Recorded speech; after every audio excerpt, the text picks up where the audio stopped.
Your prayers, they function a lot like that. Like, so rather than just admitting like, God, I don't know why this happened in my life. You can't even get through the prayer before you start to register and autocorrect. Well, don't forget though, God works all things according to the good of those who love him. You autocorrect your feelings with truth before you even express them to the Lord.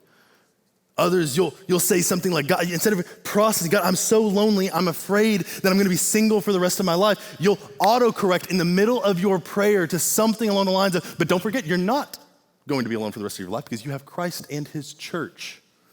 Others of you, you'll be praying, God, I care so much about what other people think of me, but before you can even get the full prayer out, you'll autocorrect to something along the lines of, do not forget though you care what other people think of you, you should care more what Christ thinks of you. And he has proven that by way of his body and shed blood on the cross. Am I telling you that you should not preach truth to your feelings? Absolutely not. Of course. The whole premise here is we feel what we feel and we bring that to God's truth. But too often, we preach the truth to our feelings and we don't speak our feelings to God.